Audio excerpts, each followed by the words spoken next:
Según la Oficina de Asistencia de Justicia, actualmente hay 240.000 homicidios sin resolver en todo Estados Unidos. Aunque este es un número masivo, gracias a las innumerables nuevas herramientas disponibles para las fuerzas del orden, desde la genealogía genética hasta el MVAC, estamos viendo avance tras avance en casos que han estado acumulando polvo durante décadas. Únete a nosotros en el episodio de hoy, mientras examinamos 3 espeluznantes casos fríos que se resolvieron recientemente.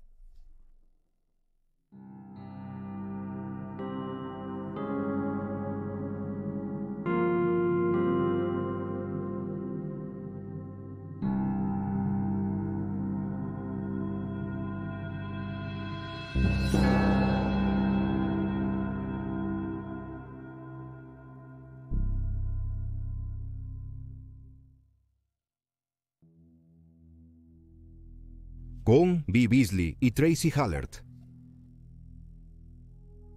J.B. Beasley y Tracy Hallert eran estudiantes de 17 años de Dothan, Alabama, cuando desaparecieron el 31 de julio de 1999, después de salir de sus casas para ir a celebrar el cumpleaños de J.B., asistiendo a una fiesta en una ciudad cercana. Sin embargo, mientras estaban en camino a la fiesta, se perdieron, terminando en la ciudad de Ozark, a más de 20 millas de distancia. Alrededor de las 11:35 p.m., Tracy llamó a su madre, Carol Roberts, desde un teléfono público y le dijo que estaban perdidas y necesitaban indicaciones para volver a casa. Carol recordó que ella no habló como si algo estuviera mal. No había miedo ni nada similar en su voz. Expresamos nuestro amor mutuo y me acosté. Pero al día siguiente, Carol supo que la joven de 17 años no había vuelto y las alarmas se dispararon. Reportó la desaparición de Tracy.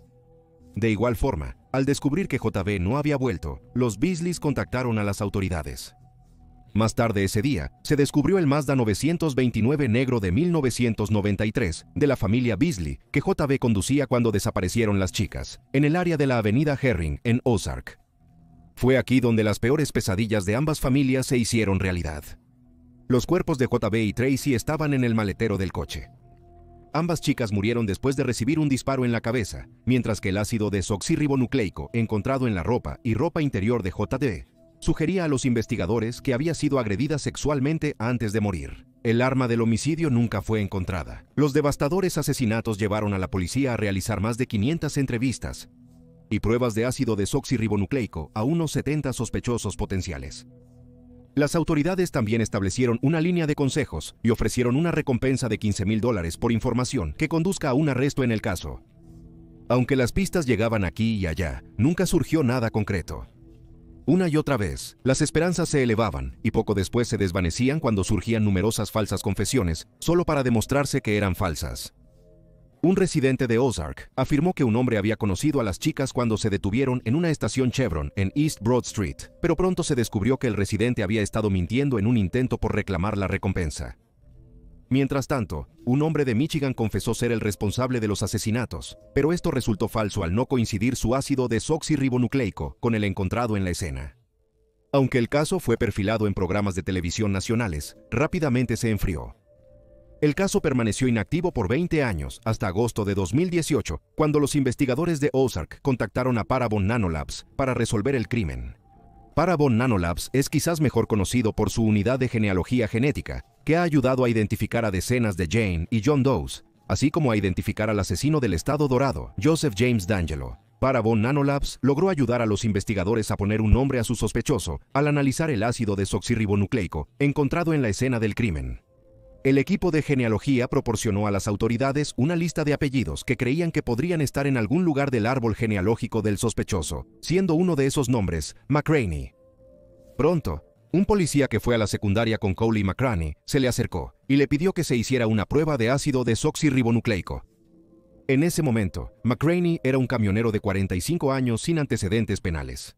También se informó que era un predicador a tiempo parcial, que había creado una organización sin fines de lucro, llamada Ministerio Spirit and Truth Lifeline, en 2013. McCraney residía a 1 milla de la calle donde se hallaron los cadáveres de las menores. En marzo de 2019, McCraney fue arrestado y acusado de 2 cargos de asesinato capital vehicular, un cargo de asesinato capital por violación y un cargo de asesinato capital por los 2 asesinatos. El hombre de 45 años se declaró inocente y negó conocer a las niñas durante los interrogatorios policiales. Sin embargo, cuando su juicio comenzó en abril de 2023, McCraney confesó que había conocido a JB solo unos meses antes de su muerte, mientras estaba en el centro comercial. En 1999, a los 24 años y casado, la pareja planeó reunirse el 31 de julio, pero ella no llegó, así que él fue a casa de su madre. Alegó que JB tenía el número de la casa de su madre y que esperó a que ella llamara, pero nunca lo hizo.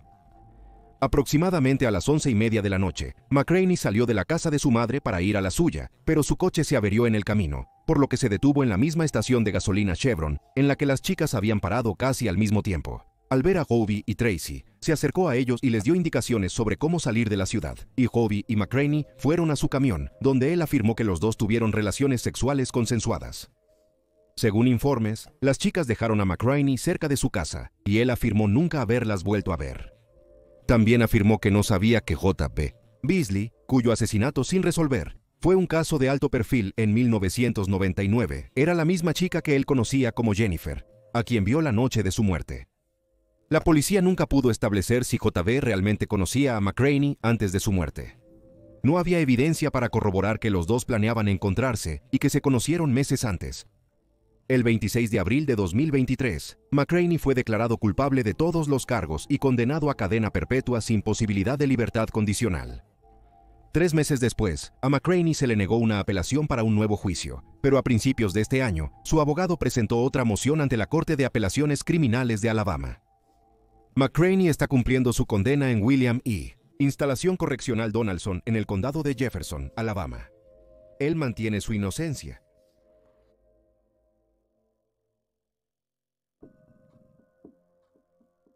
Amore Wiggins, anteriormente conocida como la Jane Doe de Opelika.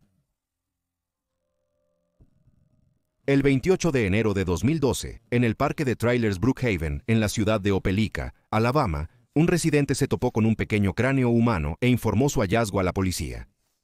Cuando los investigadores llegaron a la escena, descubrieron más restos humanos, así como una camisa rosa de manga larga con botones en forma de corazón y volantes. Alarmados por lo que habían recuperado, especialmente porque los huesos eran indiscutiblemente de un niño, las autoridades comenzaron a buscar la identidad del fallecido.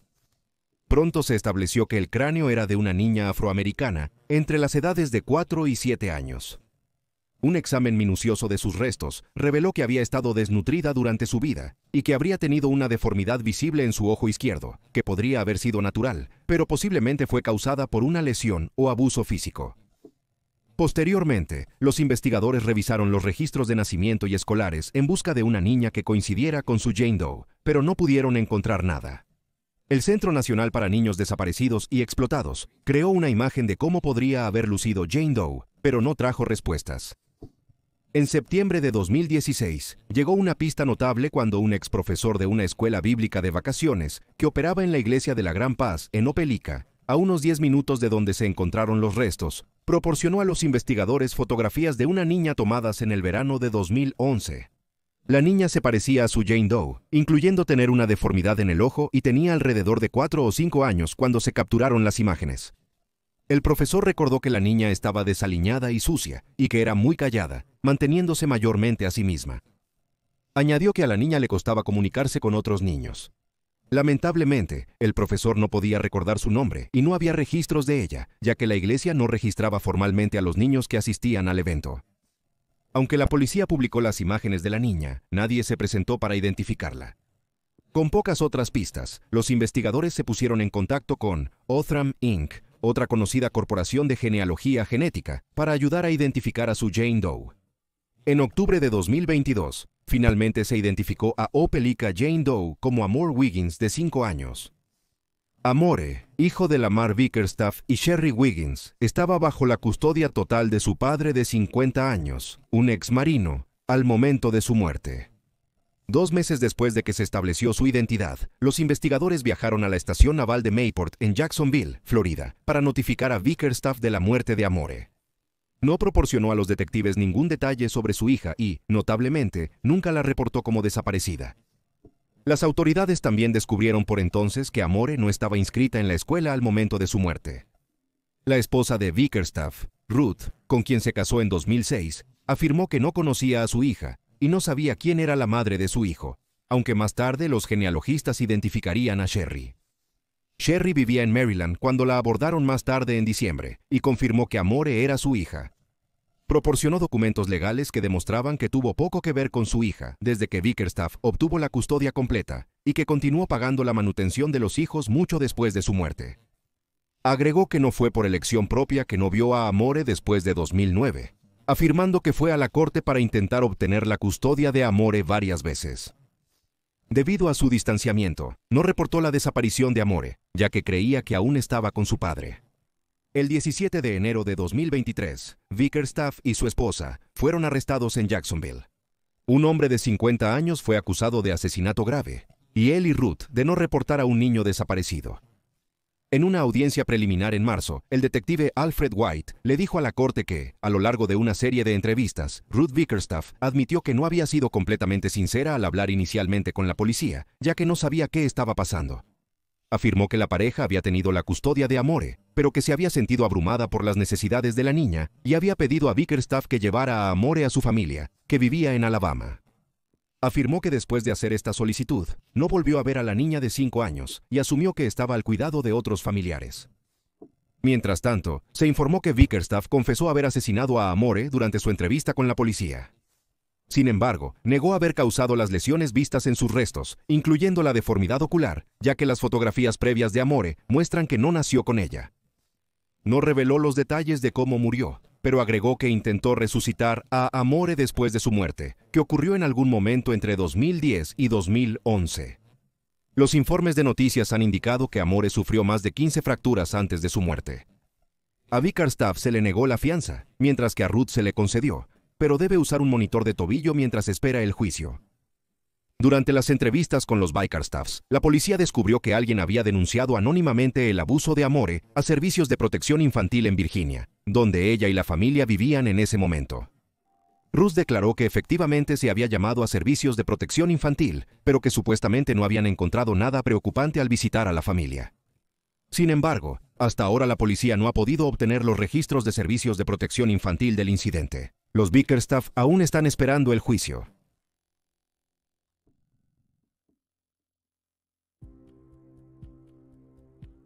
Rita Curran. A mediados de 1971, Rita Curran era una maestra de segundo grado y empleada doméstica de 24 años que vivía en Burlington, Vermont. Era la primera vez que vivía lejos de casa y compartía su nuevo apartamento con 3 compañeras de cuarto, a las que no conocía particularmente bien. Pero la primera incursión de Rita en la adultez a tiempo completo se interrumpió abruptamente cuando, en las primeras horas de la mañana del 20 de julio, 1971, una de sus compañeras de cuarto la encontró muerta. Una autopsia reveló que a Rita la habían golpeado, agredido sexualmente y asfixiado, con informes que señalaban que había luchado ferozmente contra su atacante, aunque trágicamente, al final había perdido. Mientras investigaban la escena, la policía descubrió una sola colilla de cigarrillos cerca del brazo de Rita, que fue embolsada como evidencia, pero de lo contrario tenían pocas pistas e incluso menos indicios. Se entrevistó a varios residentes del bloque de apartamentos donde vivía Rita, incluyendo a los de Roos, un matrimonio que residía 2 pisos más arriba. Notablemente, William de Roos tenía antecedentes penales, y los investigadores lo consideraron sospechoso, pero su esposa le proporcionó una coartada para la hora del asesinato, por lo que se descartó su participación. Los investigadores consideraron brevemente que Ted Bundy fue responsable de la muerte de Rita, ya que ella trabajaba en un motel cerca de donde él nació. Además, un agente del Federal Bureau of Investigation retirado creía que la escena del crimen se parecía a una dejada por Bundy, pero Bundy finalmente negó su participación en 1989 en la víspera de su ejecución. Hubo 13 sospechosos diferentes en un momento durante la investigación, pero la policía nunca tuvo suficiente evidencia para acusar a ninguno de ellos. El caso de Rita quedó inactivo por décadas. En 2014, se creó un perfil de ácido desoxirribonucleico a partir de una colilla de cigarrillo, pero no coincidió con nadie en las bases de datos nacionales. 5 años después, la colilla de cigarrillo fue probada por un equipo de genealogía genética, quienes concluyeron que el ácido desoxirribonucleico estaba vinculado a la familia de Roos, la pareja que vivía 2 pisos arriba de Rita cuando murió. Un medio hermano de William de Roos habló con los investigadores y presentó su ácido desoxirribonucleico, lo que demostró aún más que el sospechoso probable, en el caso era de Roos, a pesar de su coartada. El ácido desoxirribonucleico del albornoz rasgado de Rita coincidía con el de la colilla de cigarrillo.